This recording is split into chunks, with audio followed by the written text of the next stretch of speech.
Hello, dear students. How are you? We are in Miami in the winter of 2022, and I'm teaching several courses, all of which have a research component. So I thought I would develop a little PowerPoint and some guidance for my undergraduates in the capstone course about how to develop a clear topic for research. Some of you have had a little difficulty with that, and it's actually the first step in developing research is coming up with a topic, and that's harder than one would think. So let's jump right into it. So how do you develop a clear research topic? There's a lot of mistakes that students make. The most common one is developing a topic that's way too broad, like what is the role of indigenous peoples in Latin America? And we've already talked about that in a previous video about the what, when, where, why, how method of narrowing down your thesis statement or your research topic to a much more precise focus on a specific time and place and a specific group of people that you want to do research on. So I won't cover that ground again, but let's go to our first slide. So a research question or a thesis statement, or both preferably. This is where you must start. Once you have a topic, once you've applied the what, when, where, who, how questions to the topic, then you have to probably come up first with the research question and then turn it into a thesis statement. You could actually do it either way, but I think it's a little easier to ask a question when you're not sure where you're going, and then as you develop it, you can you can flip it into a positive statement, an affirmation of what you believe your argument will be. Both the research question and the thesis statement should be one sentence, one clear, precise sentence with easy to understand terms that do not require a lot of extra definition. And it's most importantly that you know in your own mind what they mean and are not using words to try to impress that you're not exactly sure of the meaning. So this is the key to developing a good argument and a clear paper, a clear line of research is to come up with a research question that's clear. It's a one sentence question that you want to research in order to find an answer. The thesis statement is you flip the question into what you think you're going to find. This is a preview of your argument. And generally you might not do this until after you've done some preliminary research. That's your thesis statement. So here's some examples of research questions. A couple of them are not too good. One of the dangerous things with a research question is to make it too broad. What was the Industrial Revolution? That's common knowledge. And so what you're asking there is for a descriptive paper, not a research paper. A research paper will make some kind of argument and present evidence. Uh, Generally, people know what the Industrial Revolution was.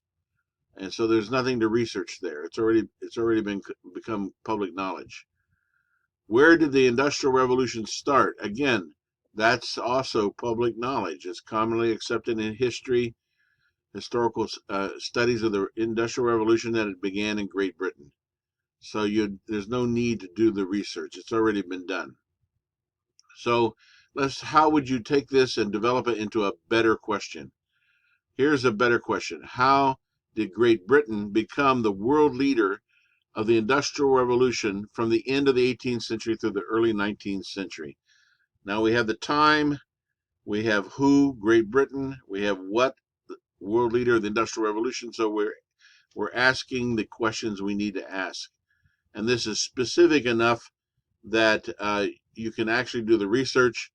It's also a significant question because there could be a lot of different schools of thought or opinions about exactly how did Great Britain become the world leader.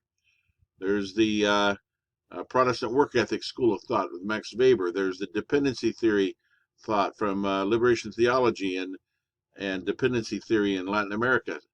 And there's the developmentalist school of thought, which believes that it's a question of society developing and becoming more modern. So there's a lot of different ways you could approach this.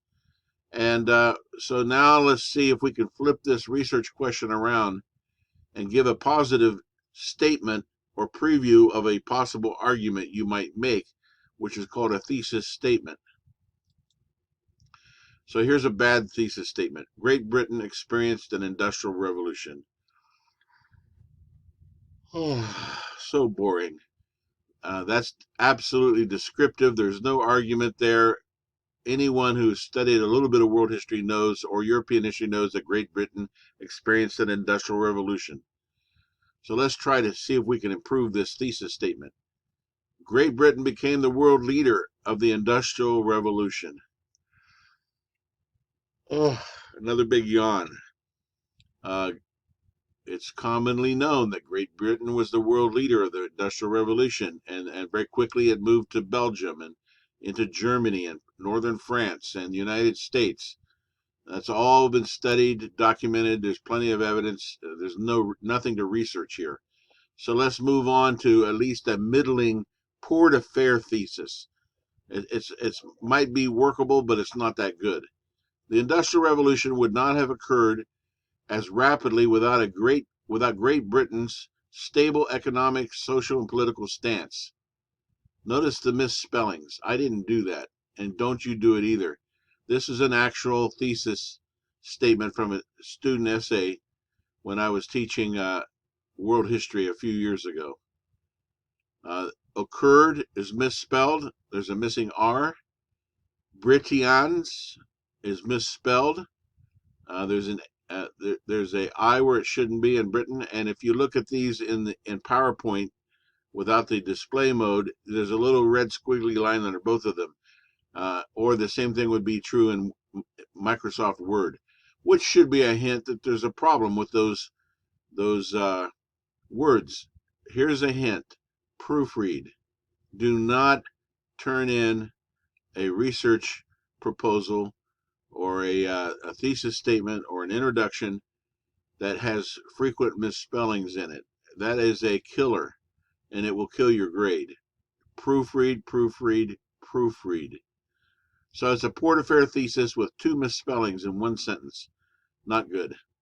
So here's a better approach to taking the same idea and working it a little bit.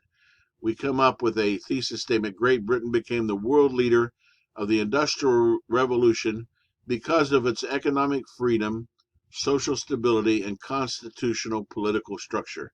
So now we have an argument, and we have 3 subpoints for our outline in our argument.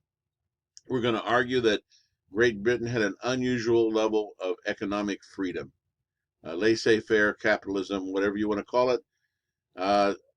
Other countries in the world at the time were more authoritarian, or they had a religious system that was very stifling, and they didn't experience an industrial revolution. Social stability is also another prerequisite. We can all think of countries that are not socially stable currently, and they've actually reversed. 200 years after the Industrial Revolution, they've gone backwards because of social instability. Constitutional political structure, that's pretty important. Checks and balances, regular elections, democratic participation. So you have plenty to work with in here now to develop some clear, focused research around why did Great Britain become the world leader of the Industrial Revolution. You have a 1-sentence preview of your argument. Here's some things to avoid. The thesis question must be short, 1 short, clear sentence. Here's a common typical error. This is one I saw this week. Avoid double-barreled questions. Here's one that someone sent to me. What inadequacies of Mexico's state institutions are responsible for violent crime impunity rates reaching nearly 95%? And there's the dangerous word. Try to avoid that. That's also called a run-on sentence as well as double-barreled. Because you get to the end, there's a natural place to end the sentence after 95%, and we're going to continue on and put another sentence, tack another sentence on it. What changes must be made to successfully combat this crisis? So here's a student they're not quite sure what the kind of research they want to do, and so they're hedging their bets by trying to create two research questions. In case one doesn't work out, they can do the other one. That's called double-barreled, and it's actually two questions. What inadequacies of Mexico's state institutions are responsible for violent crime impunity rates reaching nearly 95%? That's one question. That's one research project. What changes must be made to successfully combat this crisis? That's another research question for another research project. Pick one or the other. You can't do both in a 15-week semester in which only 10 weeks are left. Avoid double-barreled research questions and avoid run-on sentences. So here's another thing to be careful about. Use simple terms with clear meaning. I've seen so many examples of this, and I've been guilty of it myself. If you don't know what hegemony means, don't use it in your research question or your thesis statement. As an undergraduate, there's a lot of words you may not yet be familiar with that you will if you continue on into graduate school. Make sure you thoroughly and clearly understand the meaning of a word before you use it. Don't try to impress people with esoteric vocabulary. Here's another one I received this week. Are the indigenous Tainos still thriving on the island of Puerto Rico in the 21st century? And once again, we have a double barrel question. Why is the fight against paper genocide? Paper genocide. I don't know what that is. I can kind of guess maybe, but I've never heard of this before.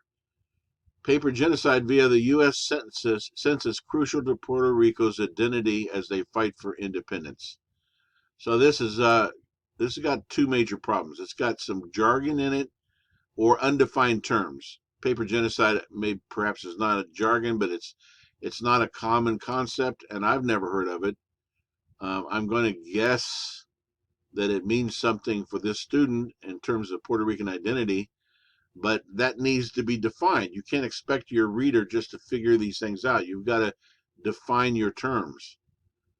Thriving is another. Generally, that's not a hard word to understand, but with the idea of the Tainos thriving currently on the island of Puerto Rico, that's problematic. In what way is the author of this suggesting that they might be thriving? Is the Taino language thriving? Probably not. Is the Taino religious cosmology thriving? I don't think so.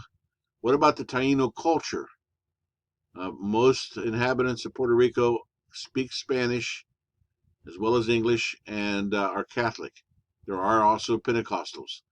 So the only way that the Tainos may be thriving in the island of Puerto Rico would be, the only two ways I can think of would be if their genes are thriving. In other words, most Puerto Ricans may have some percentage of Taino genes, so you can make that argument. Also, there might be Puerto Ricans who are choosing to identify themselves as Tainos as a personal choice of identity, and I have a friend who's doing research on that.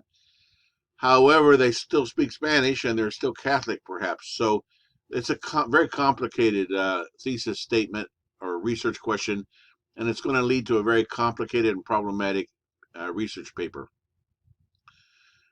Do not assume that your readers understand what you mean by thriving or paper genocide or hegemony or neoliberalism or many other terms that we could use.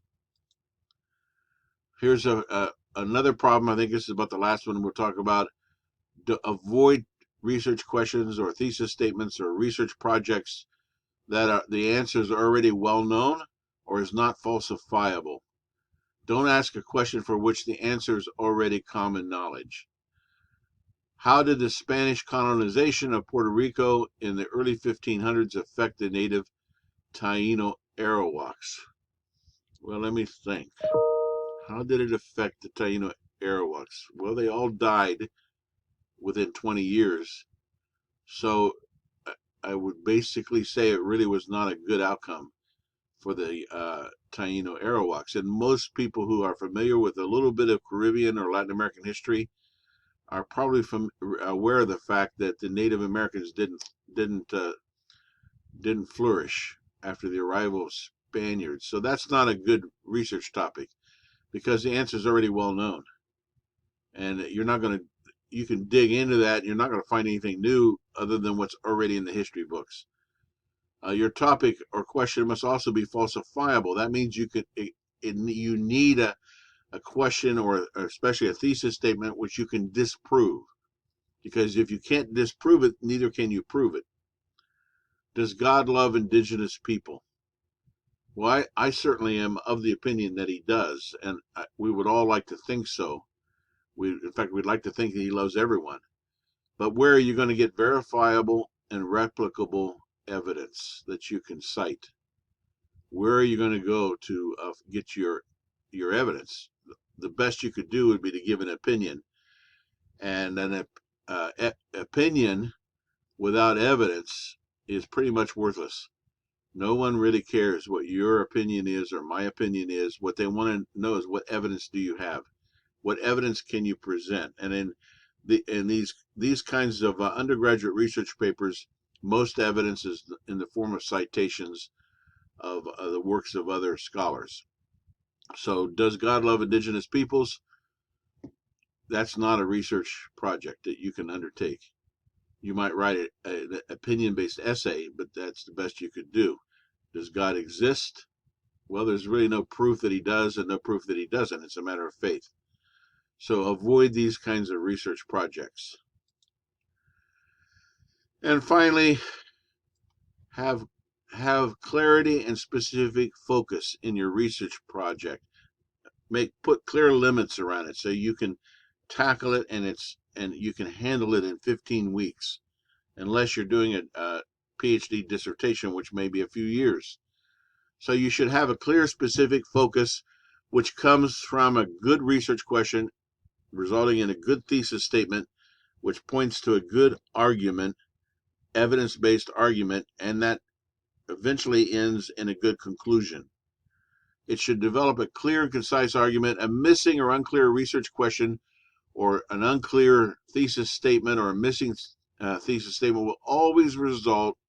I started to put in almost always, but I think I could make the argument that always it'll result in a muddled and unclear argument or no argument at all.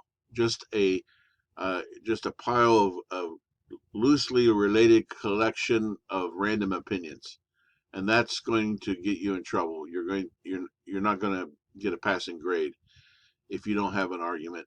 And if you don't have, the reason why you may not have an argument is you probably don't have a thesis statement that you thought through carefully, which means you didn't think through your research question very carefully, and you're not going to have a conclusion. The conclusion should review the thesis statement and also review the argument and basically re-articulate or reaffirm the conclusions from your argument. Okay, that's it. That's how you develop clear and specific research project that is doable in a semester. Let me know if you have any questions. I'll be more than happy to help. Thank you. Have a good day.